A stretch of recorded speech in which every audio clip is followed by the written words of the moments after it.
Assalamualaikum warahmatullahi wabarakatuh. Halo semua, perkenalkan nama saya Rizky Ajeng Widyasari, kelas AK5A, mahasiswa dari Politeknik Negeri Medan, jurusan Akuntansi dan Prodi Akuntansi. Di sini saya akan membahas kasus 9, yaitu siklus aset tetap, di mana kasus 9 ini merupakan tugas dari mata kuliah Praktek Sistem Informasi Akuntansi. Pertama, saya akan menjelaskan diagram konteks, data flow diagram, flowchart, kelemahan, dan saran. Baiklah, kita akan membahas diagram konteks, di mana terdapat satu sistem, yaitu siklus aset tetap.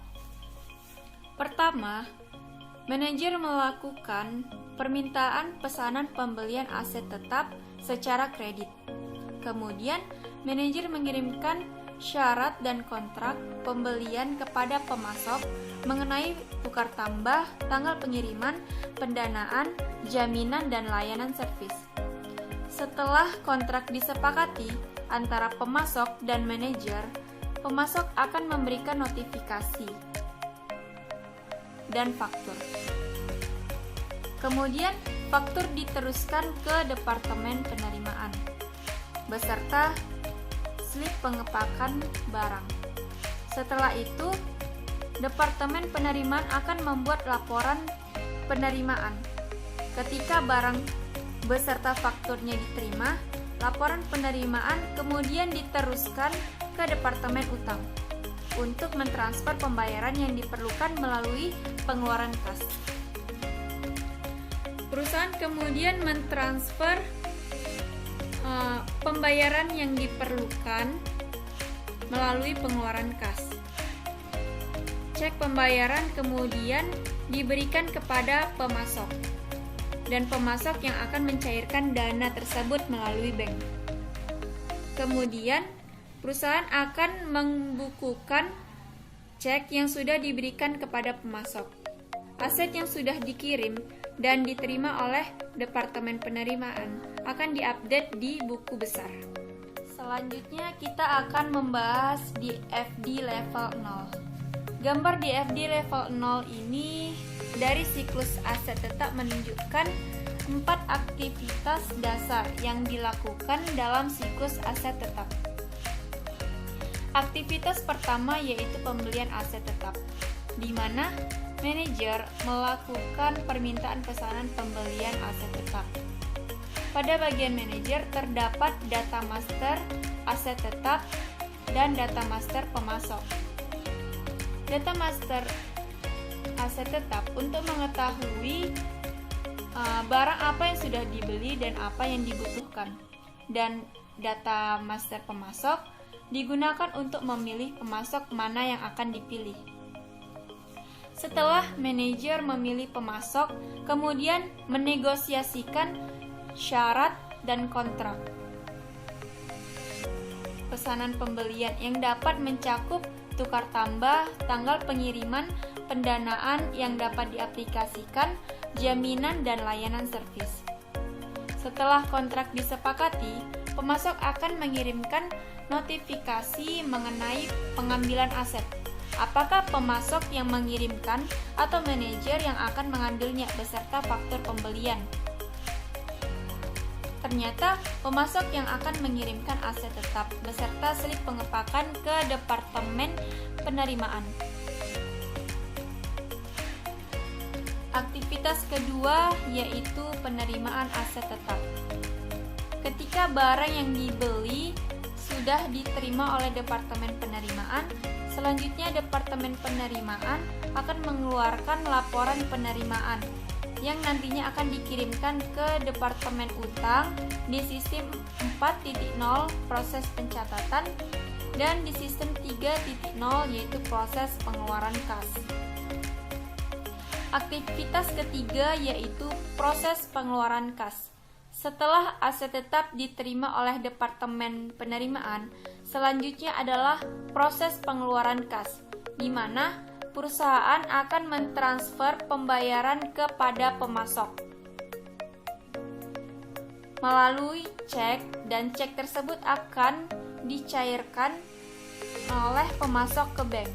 Kemudian perusahaan akan membukukan cek yang sudah diberikan ke pemasok. Aktivitas keempat yaitu proses pencatatan, di mana Departemen Utang juga menerima salinan faktur pembelian aset tetap dan laporan penerimaan dari proses penerimaan yang nantinya akan dicatat untuk menginput voucher jurnal ke buku besar umum yang dibukukan. Selanjutnya ialah DFD level 1. DFD level 1 ini menjelaskan lebih rinci mengenai proses DFD level 0 lingkaran 1.0. Ketika permintaan pembelian telah disetujui, maka manajer akan memilih pemasok dengan melihat data master pemasok dan menghubunginya untuk melakukan negosiasi syarat dan kontrak kepada pemasok. Setelah syarat dan kontrak disetujui oleh pemasok, manajer akan langsung melakukan pesanan pembelian aset tetap. Setelah proses lebih lanjut, pengiriman pesanan aset tetap dilakukan oleh pemasok. Pemasok akan memberikan faktur dan salinan pesanan pembelian sebagai bukti pemesanan. Pada hari pengiriman, pemasok akan mengirimkan aset tetap beserta fakturnya. Selanjutnya adalah DFD level 2. DFD level 2 ini menjelaskan lebih rinci mengenai proses pada level 0 lingkaran 2.0. Ketika pemasok mengirimkan aset tetap beserta slip pengepakan kepada Departemen Penerimaan, kemudian akan menghasilkan output laporan penerimaan yang akan diberikan ke Departemen Utang. Selanjutnya dilakukan proses penyiapan laporan penerimaan yang nantinya laporan penerimaan tersebut akan dibawa ke Departemen Utang dan Departemen Pengeluaran Kas. Oke, kita akan membahas DFD level 3. Di mana DFD level 3 ini menjelaskan lebih rinci mengenai proses pada DFD level 0 lingkaran 3.0. Pesanan aset tetap beserta slip pengepakan diterima oleh Departemen Penerimaan. Selanjutnya, Departemen Pengeluaran Kas menerima laporan penerimaan dari Departemen Penerimaan.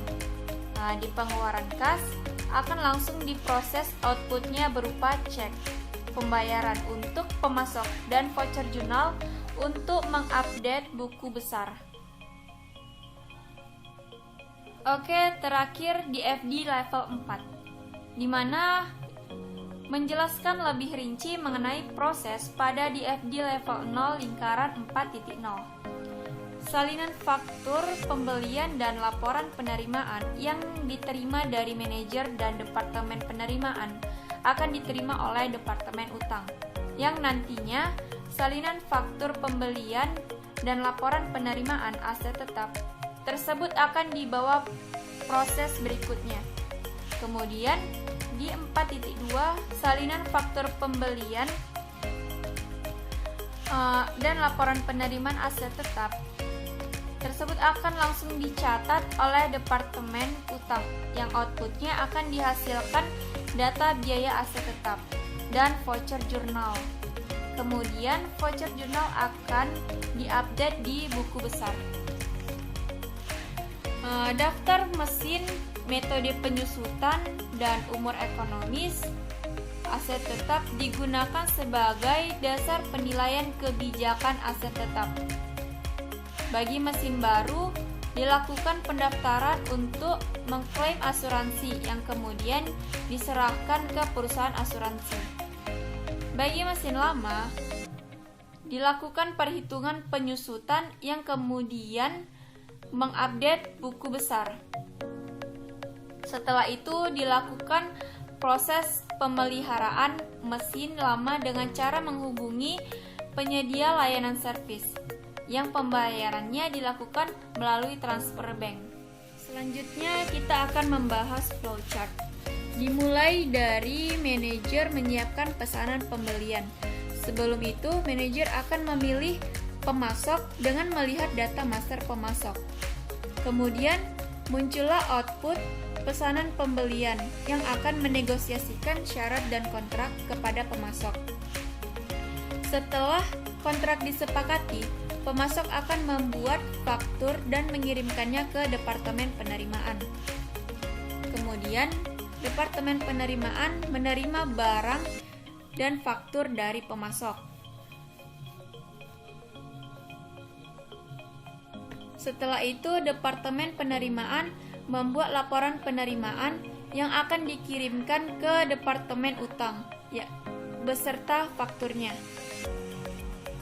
Selanjutnya, output yang dihasilkan yaitu laporan penerimaan nantinya akan diberikan ke pengeluaran kas guna melakukan pembayaran. Setelah perusahaan telah melakukan pembayaran kepada pemasok, proses pembayaran menggunakan cek dan disimpan salinan ceknya guna memperbarui voucher jurnal di buku besar. Pemasok akan mencairkan dana tersebut melalui bank. Kelemahan dan saran. Kelemahan. Yang pertama yaitu otorisasi transaksi. Pada saat transaksi pembelian, manajer tidak mengkonfirmasi pada departemen penerimaan dan langsung membelinya sendiri. Yang kedua, tidak ada pengecekan. Tidak adanya pengecekan terhadap mesin yang telah dibeli dan ini akan mengakibatkan jika terjadi kerusakan tidak bisa dilakukan retur pembelian. Yang ketiga, pemisahan tugas. Pada perusahaan ini tidak ada pemisahan tugas yang jelas pada departemen-departemen seperti departemen utang dan penerimaan.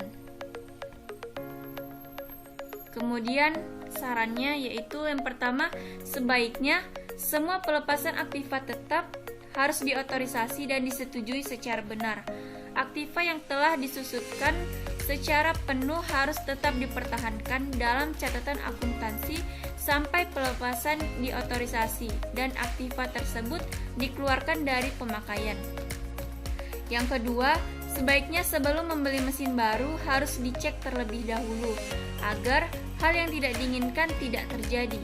Di dalam buku pegangan hanya membahas para asisten manajer produksi bertanggung jawab untuk memastikan semua mesin produksi melalui proses pemeriksaan dan pemeliharaan rutin sesuai dengan umur ekonomis dari masing-masing mesin.